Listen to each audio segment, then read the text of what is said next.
ঈদের ছুটিতে রাজধানী ছাড়ছেন নগরবাসী। এবারের ঈদ যাত্রায় অনেকটাই স্বস্তি প্রকাশ করেছেন যাত্রীরা। কমলাপুর রেলওয়ে স্টেশন কিংবা বাস স্ট্যান্ডগুলোতে ছিল না অন্য বছরগুলোর মতো বিড়ম্বনা। সকাল থেকেই সময় মতো ছেড়ে গেছে সব কটি ট্রেন, ছিল না কোনো শিডিউল বিপর্যয়। আর সড়ক পথেও নির্বিঘ্নে যাত্রা করছেন ঘরমুখো মানুষ। রাজধানীর বাস স্ট্যান্ডগুলো পরিদর্শন করে সড়ক পরিবহন মন্ত্রী জানিয়েছেন, বাড়তি ভাড়া আদায় সহ কোনো অভিযোগ পেলে ব্যবস্থা নেওয়া হবে। তামজিদ সুমনের রিপোর্ট। বুধবার সকাল থেকেই কমলাপুর স্টেশনের চিত্র ছিল যাত্রী টইটুম্বুর।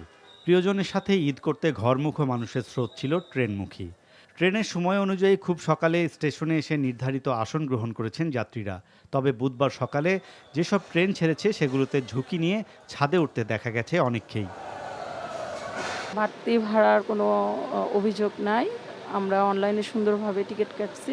ভালো লাগছে, আলহামদুলিল্লাহ। যাচ্ছি চিটাগংয়ে, আমার শ্বশুর বাসা। ভালো, সুন্দর, সবকিছুই সুন্দর। রাস্তাঘাট ক্লিন ছিল। সিট পেয়েছি অনলাইন থেকে, অনেক ভালো লাগছে, অনেক স্বস্তি। বেলা বাড়ার সাথে সাথে চাপ অনেকটাই কমে যায় কমলাপুর রেল স্টেশনে। স্বস্তিতে যেতে পেরে হাসি মুখে যাত্রা করেছেন ঢাকাবাসী। ঈদ করতে বাড়িতে যাচ্ছি। বাড়িতে ছোটবেলার সব বন্ধুদের সাথে দেখা হবে, সবার সাথে একসাথে টাইম স্পেন্ড করা হবে। বাবা মার সাথে ঈদ করব, আত্মীয় স্বজনের সাথে দেখা করব, এই আর কি। আমাদের কোচ, আমাদের লোকোমোটিভ, আমাদের সিগন্যাল সিস্টেম এবং আমাদের ওয়ে সবকিছু আমরা আপ টু ডেট রাখার চেষ্টা করেছি এবং টিকিট বিক্রিতে আমরা একেবারে 100% স্বচ্ছতা দেখানোর চেষ্টা করেছি। সড়কপথে কিছুটা চাপ থাকলেও বেলা গড়ানোর সাথে সাথে চাপ কমতে দেখা গেছে। গাবতলীর সায়দাবাদ ও মহাখালী বাসস্ট্যান্ড থেকে যেসব বাস ছেড়ে গেছে সেগুলোতে স্বস্তিতে বসেছেন সাধারণ মানুষ। টিকিটের দাম নিয়ে এবছর তেমন অভিযোগ করেননি যাত্রীরা। এবছর আমরা বাড়তি ভাড়া দেখতে পাইনি, কিংবা প্রত্যেকটা জায়গায় মানুষের যে হয়রানি ছিল, লঞ্চঘাট কিংবা বাস স্ট্যান্ডে মানুষের যে হয়রানি ছিল, সে হয়রানি বন্ধ হয়েছে। নতুন পোশাক পরে বিভিন্ন জায়গায় যাই, আনন্দ করি, কাজিনদের সাথে খেলাধুলা করি। টিকিট পাচ্ছে আপনাকে সুন্দর মনোরম পরিবেশই অন্য বছরের চাইতে। ব্যবস্থাপনা অ্যাজ ইউজুয়াল আগের মতোই, তবে যাত্রীর চাপটা একটু কম, কারণ ছুটিটা মনে হয় সরকারি ছুটিটা অনেক আগে থেকে শুরু হয়েছে, তো এই কারণে যাত্রীর চাপটা একটু কম। এখানেই ব্যবসায় ঘটনার একটা প্রবণতা যে নাই আমি তা বলছি না, কিন্তু আমরা ম্যানেজমেন্টের মাধ্যমে রাষ্ট্রের যে দায়িত্ব সেটা দিয়ে আমরা এই পরিস্থিতি নিয়ন্ত্রণ করতে সক্ষম হয়েছি বিধায় আমি দাবি করব। কমপ্লেন যেগুলি পেয়েছি এখন অ্যাকশন নিচ্ছি, যেগুলি এখন অ্যাকশন নিতে পারছি না ঈদের পরে অ্যাকশন হবে। নারীর টানে নিরে ফিরে যেতে এমন স্বস্তির ঈদযাত্রায় আনন্দের প্রতিচ্ছবি ফুটে উঠেছে রাজধানীতে বসবাস করা মানুষের চোখে মুখে। Tamjid Suman, NTV news, Dhaka. এদিকে ঈদে ঘরমুখো মানুষের ভিড়ে সড়কে বেড়েছে যানবাহনের চাপ। যান চলাচল স্বাভাবিক থাকলেও কোথাও কোথাও গতি কিছুটা ধীর। ঈদ যাত্রা নির্বিঘ্ন করতে সড়ক মহাসড়কে বাড়ানো হয়েছে নিরাপত্তা ব্যবস্থা। বিস্তারিত ইমরুল কায়েসের ডেস্ক রিপোর্টে। ঢাকা টাঙ্গাইল ও ঢাকা ময়মনসিংহ মহাসড়কের গাজীপুরের বিভিন্ন পয়েন্টে বেড়েছে যানবাহনের চাপ। যাত্রী ওঠানামা ও অতিরিক্ত পরিবহনের কারণে কোনাবাড়ি, চন্দ্রা, টঙ্গী, চান্দানা চৌরাস্তায় যানবাহনের গতি কিছুটা কম। তবে নির্বিঘ্নে ও স্বস্তি নিয়ে নিজ নিজ গন্তব্যে যাচ্ছেন কর্মজীবীরা। ছেলে মেয়ে আছে, বাচ্চারা আছে, একটু দেখতাম এই আর কি তাদের সঙ্গে ঈদ করবো একসাথে, বাবা আমার সঙ্গে একসঙ্গে ঈদ করবো। মাওনা চৌরাস্তা থেকে মাওনা পর্যন্ত সব পাম্প বন্ধ। কাল ঢাকা ওটা আমার 2 পাম্পে তেল পাই 20 লিটার 30 লিটার দেয়, আমরা তেলও পাইতেছি না। আর টাঙ্গাইল এটা পুরো ব্লক। রাস্তাঘাট যানজট থাকে, এটা নতুন কিছু না, কিন্তু আগের সে মনে হয় একটু কম। 30 সাল যাবো 300 টাকা ভাড়া চাইতে সেই জায়গার থেকে, এমনি ভাড়া আছে 100-150। ঢাকা টাঙ্গাইল যমুনা সেতু মহাসড়কে স্বাভাবিক সময়ের থেকে যানবাহনের চাপ বেড়েছে 3 গুণ। সড়কে দূরপাল্লার পরিবহনের দীর্ঘসারি দেখা দিলেও কোথাও যানজট নেই। ধীরগতিতে চলছে এসব পরিবহন। নারীর টানে বাড়ি ফেরা মানুষের উত্তরাঞ্চলের প্রবেশদ্বার সিরাজগঞ্জেও কোনো ভোগান্তির চিত্র চোখে পড়েনি। যান চলাচল স্বাভাবিক থাকায় স্বস্তিতে বাড়ি ফিরছেন ঘরমুখো মানুষ। ঈদানন্দ ভাগাভাগি করতে ঘরমুখো মানুষের গন্তব্যের সঙ্গী দৌলতদিয়া পাটুরিয়া ফেরিঘাটেও বেড়েছে যানবাহনের চাপ। তবে চিরচেনা যাত্রী ভোগান্তি আর নেই। স্বাভাবিক রয়েছে দক্ষিণাঞ্চলের ঢাকা মাওয়া এক্সপ্রেসওয়ে ও পদ্মা সেতু এলাকার যান চলাচল। তবে যানবাহনে বাড়তি ভাড়া নেওয়ার অভিযোগ রয়েছে যাত্রীদের। আমরা এখান থেকে পিরিজপুর যাব, টানা 1.5 ঘন্টার মতো দাঁড়ায় আছি, কোনো গাড়ি পাচ্ছি না। আর গাড়ি পেলেও মানুষ প্রচুর ভাড়া বেশি যাচ্ছে। 1 ঘন্টা হয়ে গেছে আমাদের লাইনের জন্য গাড়ি পাইতেছি না। ঢাকা চট্টগ্রাম মহাসড়কের কুমিল্লার 104 কিলোমিটার অংশে যানবাহনের দীর্ঘ সারি, তবে স্বাভাবিক রয়েছে যান চলাচল। এদিকে ঘরমুখো মানুষের ঈদ যাত্রা স্বস্তির করতে সড়ক মহাসড়কে তৎপর রয়েছে বিভিন্ন আইন শৃঙ্খলা বাহিনীর সদস্যরা। Imrul Kayes, NTV news desk. সড়কের খবর জানতে এখন যাচ্ছি ঢাকা সিরাজগঞ্জ মহাসড়কে। সেখানে আছেন আমাদের স্থানীয় প্রতিনিধি শরীফুল ইসলাম। শরীফুল, মহাসড়কে ঈদে ঘরমুখো মানুষের চাপ কেমন দেখছেন?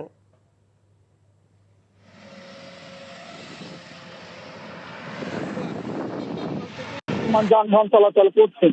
আমি যেখানে দাঁড়িয়ে আছি এটি সিরাজগঞ্জের যমুনা সেতু মহাসড়ক। এই মহাসড়ক দিয়ে প্রতিদিন 17 থেকে 18,000 যানবাহন চলাচল করে। তবে ঈদের আগে এই যানবাহনের সংখ্যা প্রায় 3 গুণ বেড়ে যায়। গত 16 মার্চ এই মহাসড়ক দিয়ে 3,658টি যানবাহন চলাচল করেছে এবং গত 43,943টি যানবাহন চলাচল করেছে। বিপুল সংখ্যক যানবাহন চলাচল করলেও এই মহাসড়কে কোথাও কোনো যানজটের কোনো খবর পাওয়া যায়নি। স্বাভাবিক গতি নিয়ে যানবাহন চলাচল করছে এবং যারা যাত্রী রয়েছেন, যারা ঘরমুখো মানুষ, তারা স্বস্তি নিয়েই বাড়ি ফিরছেন। আপনি জানেন যে যমুনা সেতু পশ্চিম যে গোলচত্বর রয়েছে সেখান থেকে হাতিকুণ্ডল গোলচত্বর পর্যন্ত 22 কিলোমিটার। এই 22 কিলোমিটার পুরো সড়কটা কিন্তু 4 লেনে উন্নীত হয়েছে। এই 4 লেন দিয়েই কিন্তু যানবাহন চলাচল করছে, যে কারণে এই মহাসড়কের কোথাও কোনো ধরনের কোনো যানজট সৃষ্টি হয়নি।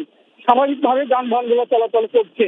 তো আমরা যমুনা সেতু কর্তৃপক্ষের সঙ্গে কথা বলেছি যে এই মহাসড়কে যেন কোনো যানজট না হয়, এই জন্য যমুনা সেতুর যে 9টি বুথ ছিল, টোল আগে যে 9টি বুথ ছিল সেটাকে বাড়িয়ে 18টি করা হয়েছে এবং মোটরসাইকেল যেগুলো চলাচল করছে সেই মোটরসাইকেল জন্য সেতুর 2 প্রান্তে আরো 2টি করে গেট তৈরি করা হয়েছে, যাতে নির্বিঘ্নে যানবাহনগুলো চলাচল করতে পারে এবং মানুষ স্বস্তি নিয়ে বাড়ি ফিরতে পারে। এই সিরাজগঞ্জের উত্তর অঞ্চলের প্রবেশ পথ হচ্ছে এই সিরাজগঞ্জ যমুনা সেতুর এই মহাসড়ক। এই মহাসড়ক দিয়ে দেশের উত্তর অঞ্চলে প্রায় 22 জেলার যানবাহন চলাচল করে থাকে। তো এখন পর্যন্ত এই মহাসড়কে গত 2 দিন যে ঈদের ছুটি হয়েছে, মানুষ যে বাড়িতে ফিরছেন, মানুষ কিন্তু স্বস্তি নিয়ে বাড়িতে ফিরতে পারছেন। মহাসড়কের বিভিন্ন পয়েন্টে প্রায় 1200 পুলিশ মোতায়েন করা হয়েছে এবং যানজট নিরসনে যে কোথাও কোনো যানজট হয় কিনা সেটি ড্রোন ক্যামেরার মাধ্যম দিয়ে করা হচ্ছে। রাজধানীর আগারগাঁওয়ে পুরনো বাণিজ্য মেলা মাঠে ঢাকা উত্তর সিটি কর্পোরেশনের প্রধান ঈদ জামাত আয়োজনের প্রস্তুতি এখন শেষ পর্যায়ে। এবার এই মাঠে একসাথে 10,000 মুসল্লি নামাজ আদায় করতে পারবেন। 5 থেকে 600 নারী মুসল্লি এই জামাতে অংশ নিতে পারবেন। বৃষ্টির আশঙ্কা মাথায় রেখে প্যান্ডেল তৈরির পাশাপাশি অজু এবং নিরাপত্তার সব ব্যবস্থা নিশ্চিত করছে নগর কর্তৃপক্ষ। মাঠের প্রস্তুতি পরিদর্শন শেষে এসব তথ্য জানান ডিএনসিসি প্রশাসক শফিকুল ইসলাম খান মিল্টন। এবার এখানে একটি মাত্র জামাত অনুষ্ঠিত হবে সকাল 8টায়। গেলবারের মতো নামাজ শেষে আনন্দ শোভাযাত্রা হবে না বলে জানান তিনি। বিশাল এই জামাতে মুসল্লিদের নিরাপত্তা নিশ্চিতে আইনশৃঙ্খলা বাহিনীর সাথে সমন্বয় করা হয়েছে বলে জানান প্রশাসক।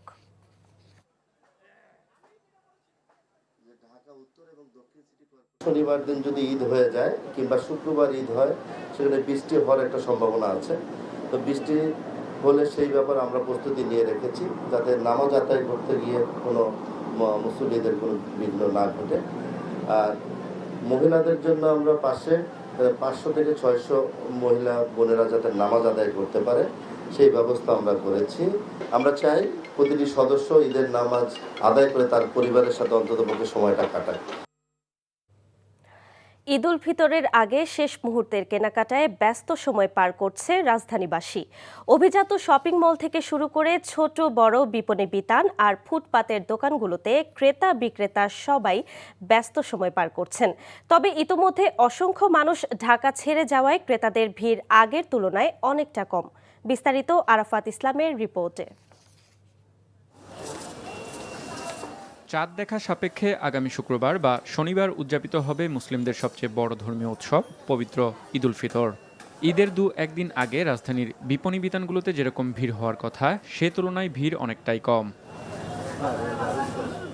রাজধানীর অভিজাত শপিং মল থেকে শুরু করে ছোট বড় বিপণী বিতানগুলোতে নানা বয়সী ক্রেতারা এখনও আসছেন শেষ মুহূর্তের কেনাকাটা সারতে। নতুন ডিজাইনের পাশাপাশি গরম বিবেচনায় আরামদায়ক পোশাককেই বেশি প্রাধান্য দিচ্ছেন ক্রেতারা। আব্বু আর আম্মুর সাথে এসেছি। শপিং পাকিস্তানি কিছু নিব। বাচ্চার দেখা যায় ছোটোখাটো কিছু ক্লিপ বা হয়তো তারা একটু ম্যাচিং করে কানের নেল পালিশ কিনতে চায়, তো ওই জিনিসগুলোই আসলে শেষ টাইমের কেনাকাটা। দেশি পণ্যের প্রতি আমাদের এখন কাস্টমারের এটা বেশি, আর আমাদের তাঁতের শাড়িটা বেশি বিক্রি হচ্ছে। নারীরা আগেভাগেই পোশাক কিনে ফেলায় শেষ দিকে জুতা, ব্যাগ আর প্রসাধনী সামগ্রীর দোকানে কেনাকাটা অনেকটাই বেড়েছে। পোশাকের সাথে ম্যাচিং করে বাহারি গহনার খোঁজে নারীরা ছুটছেন দোকানে দোকানে। শুরুতে কিনেছি, ড্রেস কিনে ফেলেছি, আর লাস্ট মোমেন্টে এখন জুয়েলারি এগুলো কিনতেছি। আগে মানুষ কেনাকাটা করে জামা কাপড় কিনে, তারপরে আসলে ড্রেসের সাথে ম্যাচিং করে দেখা গেছে ফিঙ্গারিং নেয়, ইয়াররিংস নেয়, চুড়ি নেয়, অর্নামেন্টস নেয়, এটাই সাধারণ। এবং গতবারের তুলনায় এবারে আমাদের আসলে বিজনেসও খুব ভালো। পিছিয়ে নেই ফুটপাতের দোকানগুলোও। নিউ মার্কেট, গুলিস্তান সহ রাজধানীর বিভিন্ন এলাকার ফুটপাতে ঈদের ঠিক আগে আগে উপচে পড়ছে ক্রেতাদের ভিড়। আরাফাত ইসলাম, এনটিভি নিউজ, ঢাকা। ময়মনসিংহের ভালুকায় ফেসবুক প্রেমের ফাঁদে ফেলে 14 বছরের এক কিশোরীকে সংঘবদ্ধ ধর্ষণের ঘটনায় 4 অভিযুক্তকে গ্রেফতার করেছে পুলিশ। গ্রেফতারকৃতরা সবাই আদালতে নিজেদের অপরাধ স্বীকার করে জবানবন্দি দিয়েছে। গ্রেফতারকৃতরা হলো মোহাম্মদ হোসাইন, মোহাম্মদ ফারুক আহমেদ, মোহাম্মদ আরিফ ও মোহাম্মদ মেহেদি হাসান।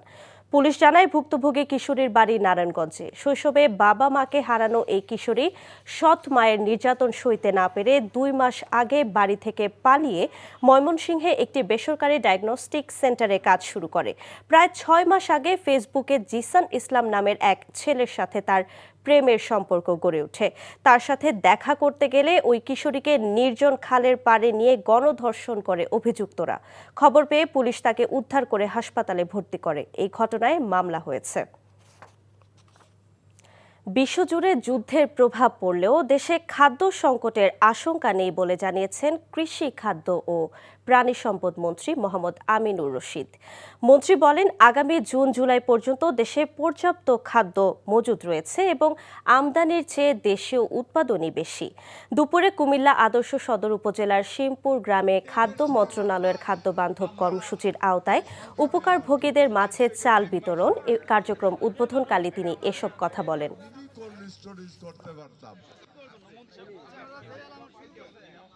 আগামী জুন-জুলাই পর্যন্ত আমাদের খাদ্য মজুদ আছে। আমাদের উৎপাদনটা যদি ঠিক থাকে, যেন ঠিক থাকে, এটা নিয়ে আমরা যথেষ্ট সচেতন আছি। আশা করি কোনো সমস্যা হবে না। এর মধ্যে বৃষ্টি শুরু হয়েছে, তো বৃষ্টি যখন হবে স্বভাবতই ধানের জন্য অনেক বেশি উপকার হবে।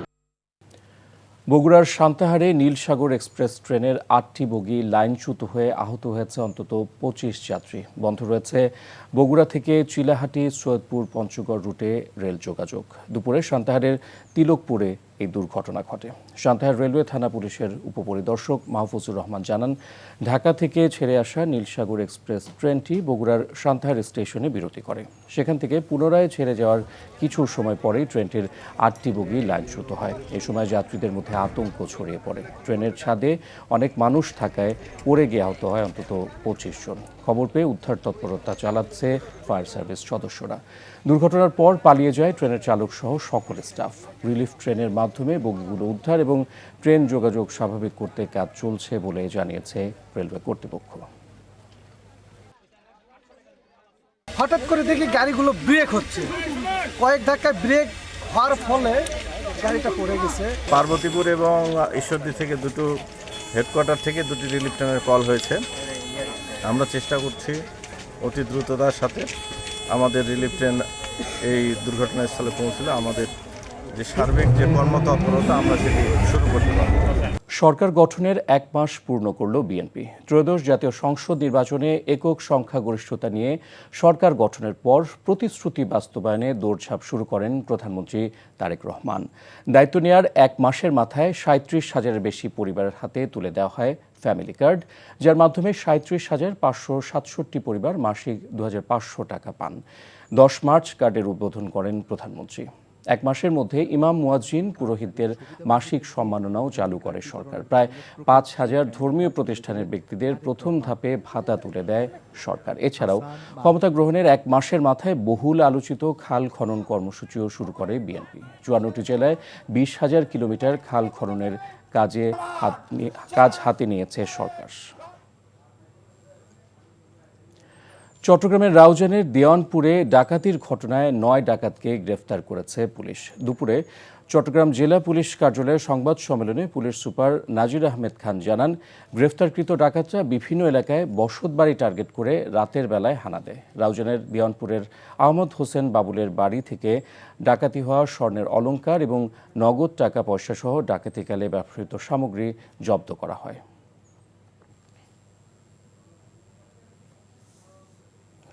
বাগেরহাটে মোংলা খুলনা মহাসড়কের নৌবাহিনীর বাস ও মাইক্রোবাসের সংঘর্ষে নিহত পরিবারকে আর্থিক সহায়তা প্রদান করেছে নৌবাহিনী ও জেলা প্রশাসন। দুপুরে মোংলা জেলা পরিষদ ডাকবাংলোতে নৌবাহিনী ও জেলা প্রশাসন প্রদত্ত এই সহায়তার টাকা নিহত পরিবারের হাতে তুলে দেন পরিবেশ, বন ও জলবায়ু পরিবর্তন মন্ত্রণালয়ের প্রতিমন্ত্রী ডক্টর শেখ ফরিদুল ইসলাম। নৌবাহিনীর পক্ষ থেকে নিহত প্রত্যেক পরিবারকে 1 লাখ টাকা করে দেওয়া হয়েছে। আর জেলা প্রশাসনের পক্ষ থেকে 9 জনের পরিবারকে দেওয়া হয়েছে মোট 2,40,000 টাকা।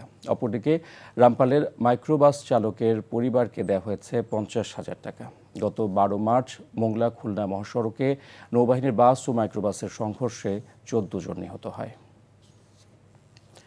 বরিশাল সিটি কর্পোরেশনে কর্মরত পরিচ্ছন্নতা কর্মীরা পেলেন প্রধানমন্ত্রীর ঈদ উপহার। দুপুরে নগরের অশ্বিনী কুমার টাউন হলে এই উপহারের টাকা পরিচ্ছন্নতা কর্মীদের হাতে তুলে দেন নতুন প্রশাসক অ্যাডভোকেট বিলকিস আক্তার জাহান শিরিন।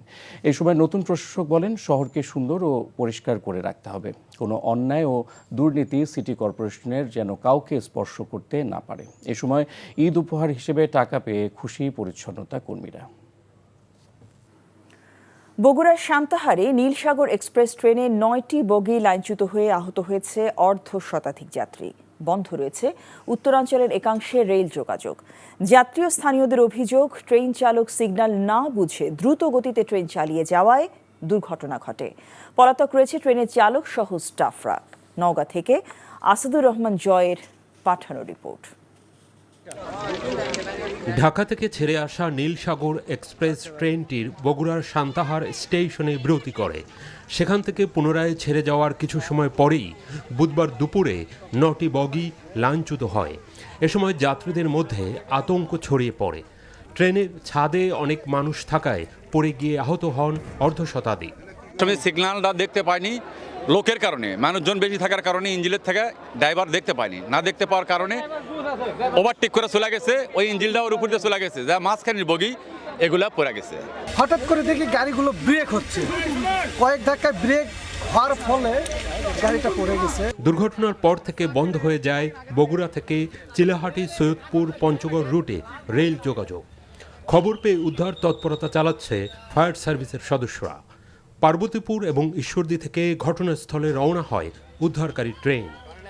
মেন লাইন ব্লক আছে, পশ্চিমাঞ্চল বিশেষ করে পার্বতীপুর সান্তাহার সেকশনের সকল ট্রেন যোগাযোগ ব্যবস্থা বর্তমানে বন্ধ। হেডকোয়ার্টার থেকে 2টি রিলিফ ট্রেনের কল হয়েছে। আমরা ইনসিডেন্টের মেসেজ পাওয়ার পরে আমাদের 2টা ইউনিট এখানে এই অপারেশনে টেক পার্ট করছে এবং আমরা ফার্স্ট ইউনিটে 20 জন ভিকটিমকে আমরা হসপিটালে এসে জন্য প্রেরণ করেছি। রিলিফ ট্রেনের মাধ্যমে বগিগুলো উদ্ধার এবং যোগাযোগ স্বাভাবিক করতে কাজ চলছে বলে জানিয়েছে রেলওয়ে কর্তৃপক্ষ। NTV news desk. সান্তাহারে ট্রেন দুর্ঘটনাস্থল থেকে সরাসরি যুক্ত হচ্ছেন staff correspondent Asadur Rahman Joy. Asad, rail যোগাযোগ কখন নাগাদ স্বাভাবিক হতে পারে আর আহতদের কি অবস্থা?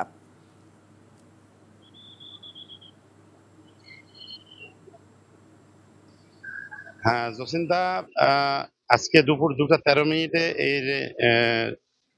ট্রেন লাইনচ্যুতের ঘটনা ঘটে।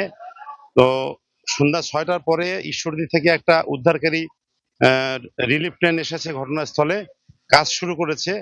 এই মুহূর্তে সান্তাহার রেলওয়ে জংশন কর্তৃপক্ষ আমাকে স্পেসিফিকভাবে বলতে পারি নাই যে কখন ট্রেন মানে চলাচল স্বাভাবিক হবে, তবে কাজ চলতেছে। এবং তারা আরেকটা বিষয় জানিয়েছে যে ঈশ্বরদীতে যে রিলিফ ট্রেনটা এসেছে তাকে সহায়তা করতে দিনাজপুরের পার্বতীপুর থেকে আরেকটা রিলিফ ট্রেন রওনা দিয়েছে। দুটি ট্রেনের সমন্বয়ে আশা করা যাচ্ছে আজ রাতের মধ্যেই অথবা ভোরের মধ্যেই ট্রেন চলাচল স্বাভাবিক করার চেষ্টা চলছে আর কি।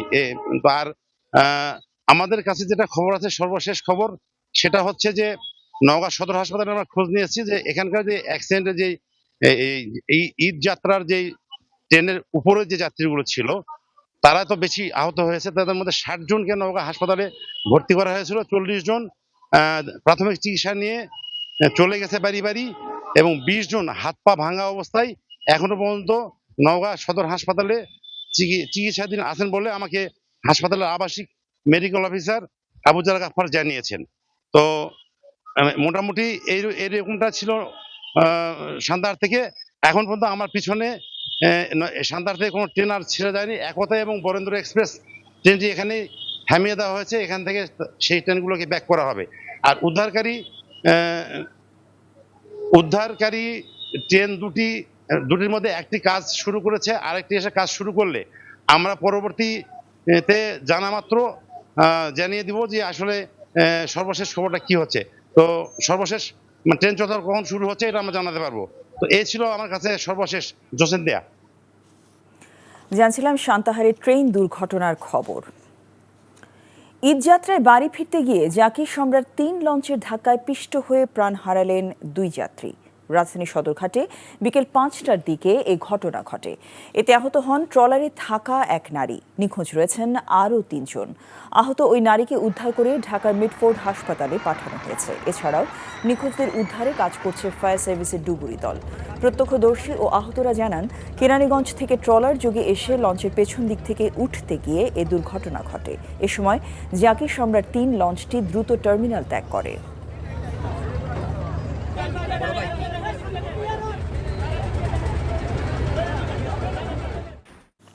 সরকার গঠনের 1 মাস পূর্ণ করল বিএনপি। স্বল্প এ সময় নিজেদের প্রতিশ্রুতি বাস্তবায়নে নজর প্রধানমন্ত্রী তারেক রহমানের। 1 মাসের মধ্যে ফ্যামিলি কার্ড চালু ও খাল খনন কার্যক্রম শুরু করে রীতিমতো সাড়া ফেলে দিয়েছেন। কৃষকদের ঋণের বোঝা থেকেও মুক্তি দেওয়ার প্রতিশ্রুতি বাস্তবায়ন শুরু করেছে সরকার। মধ্যপ্রাচ্যে যুদ্ধের কারণে জ্বালানি খাতের চ্যালেঞ্জও বেশ ভালোভাবেই সামাল দিচ্ছে তারেক রহমানের সরকার। 20 বছর পর সংসদে এক সংখ্যাগরিষ্ঠতা নিয়ে ক্ষমতায় আসা বিএনপি সরকারের 1 মাসের খতিয়ানের কিছুটা তুলে ধরছেন নাজিবুর রহমান। আমি বাংলাদেশের প্রতি অকৃত্রিম বিশ্বাস। ত্রয়োদশ জাতীয় সংসদ নির্বাচনে 2/3 বেশি আসনে জয় পেয়ে নতুন এক অধ্যায়ের সূচনা করেন বিএনপি চেয়ারম্যান তারেক রহমান। 17 বছরের নির্বাসিত জীবন ছাপিয়ে নির্বাচিত হন দেশের প্রধানমন্ত্রী। দায়িত্ব নেয়ার 1 মাসের মধ্যে নির্বাচনী প্রতিশ্রুতিকে বাস্তবে রূপ দেওয়ার চিত্রগল্প ফুটিয়ে তুলতে ব্যস্ত তারেক রহমান। সরকারি ছুটির দিনও করেছেন অফিস। মাত্র 21 দিনের মাথায় বহুল আলোচিত ও আকাঙ্ক্ষার ফ্যামিলি কার্ড বাস্তবায়ন করেন প্রধানমন্ত্রী তারেক রহমান। 37,000-এর বেশি পরিবারের হাতে ইতিমধ্যেই তুলে দিয়েছেন এই সুবিধা। আমার সরকার পর্যায়ক্রমিকভাবে বাংলাদেশে যে 4 কোটি পরিবার রয়েছে, সেই 4 কোটি পরিবারের যারা নারী প্রধান, তাদের কাছে আগামী 5 বছরের মধ্যে ইনশাল্লাহ পর্যায়ক্রমিকভাবে সকলের কাছে আমরা এই ফ্যামিলি কার্ড নিয়ে যেতে সক্ষম হব। বিএনপির অন্যতম প্রতিশ্রুতি ছিল ইমাম মুয়াজ্জিন সহ অন্যান্য ধর্মযাজক পুরোহিতদের সম্মানী দেয়া। 14 মার্চ 3,908টি মসজিদের ইমাম, 990টি মন্দিরের পুরোহিত, 144টি বৌদ্ধ বিহারের অধ্যক্ষ এবং 396টি গির্জার যাজকদের ভাতা তুলে দেন প্রধানমন্ত্রী। নিরঙ্কুশ সংখ্যাগরিষ্ঠতা পেয়ে নির্বাচনী প্রতিশ্রুতি বাস্তবায়নে অগ্রাধিকার দেন প্রধানমন্ত্রী তারেক রহমান। দেশের কৃষিকে আরও এক ধাপ এগিয়ে নিতে মাত্র 1 মাসের মধ্যে শুরু করেন বহুল আলোচিত খাল খনন কর্মসূচি। একই পরিকল্পনা বাস্তবায়ন করে সাফল্য পেয়েছিলেন তার বাবা শহীদ রাষ্ট্রপতি জিয়াউর রহমান। এবার প্রথম ধাপে প্রায় 20,000 কিলোমিটার খাল খননের লক্ষ্যমাত্রা নিয়ে পিতার দেখানো পথেই হাঁটছেন শহীদ জিয়া ও খালেদা জিয়ার জ্যেষ্ঠ সন্তান। এখন যেই ফসল উৎপাদন হচ্ছে তার থেকে প্রায় 60,000 মেট্রিক টন বেশি ইনশাল্লাহ ফসল উৎপাদিত হবে। দেশের দায়িত্ব নেয়ার মাত্র 9 দিনের মাথায় দরিদ্র কৃষকদের ঋণের বোঝা কমিয়ে দেয় বিএনপি। 12 লাখ কৃষকের 10,000 টাকা পর্যন্ত কৃষি ঋণ মওকুফের সিদ্ধান্ত নেয় সরকার। শিগগিরই 27,000 কৃষকের জন্য কার্ড সেবা চালু করার পরিকল্পনাও আছে সরকারের। মানুষের আর্থসামাজিক উন্নয়নে ভূমিকা রাখার পাশাপাশি গত 1 মাসে স্থবির অর্থনীতিকে চাঙ্গা করার কার্যক্রম হাতে নেয় সরকার। সরকার গঠনের পর বিশ্বের যুদ্ধ পরিস্থিতিতে জ্বালানি সংকট মোকাবেলায় তৎপরতা বাড়ে সরকারের। রমজানে বিদ্যুতের নিরবিচ্ছিন্ন সেবা আর জ্বালানি তেলের সরবরাহ নিশ্চিতে সাফল্য ছিল তাদের। রমজানের দ্রব্যমূল্য নিয়ন্ত্রণে রাখাও ছিল সরকারের অন্যতম চ্যালেঞ্জ। শিক্ষা ব্যবস্থার সংস্কারে শিক্ষার্থীদের ভর্তিতে লটারি পদ্ধতি বাতিল, বিদেশে উচ্চশিক্ষা সহজীকরণে 1 মাসে বেশ কিছু পরিবর্তন ও পরিমার্জন করা হয়। গণঅভ্যুত্থান পরবর্তী বাংলাদেশে পরিবর্তনের আকাঙ্ক্ষাকে প্রাধান্য দিতে ভুল করেনি প্রধানমন্ত্রী। 1 মাসের শাসনে গুরুত্বপূর্ণ কিছু সিদ্ধান্ত নজর কেড়েছেন। জনভোগান্তি কমাতে ভিভিআইপি প্রোটোকল কমিয়ে এনে দৃষ্টান্ত স্থাপন করেন প্রধানমন্ত্রী তারেক রহমান। প্রশাসনিক কাজের গতি ফেরাতে নিয়মিত সচিবালয়ে অফিস করা সহ সাপ্তাহিক ছুটির দিনেও কাজ করেছেন তারেক রহমান। শুধু প্রশাসনিক এ সকল পরিবর্তনই নয়, সংসদ সদস্যদের বিশেষ সুবিধা বাতিলের মতো সাহসী সিদ্ধান্ত নেন সরকার প্রধান।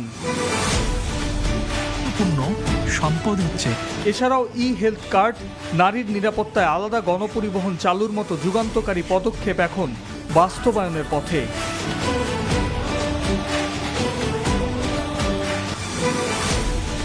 গণঅভ্যুত্থান পরবর্তী নতুন বাংলাদেশে বিদেশি বিনিয়োগ বাড়ানো সহ কর্মসংস্থানের সুযোগ সৃষ্টি করার চ্যালেঞ্জ আছে বর্তমান সরকারের।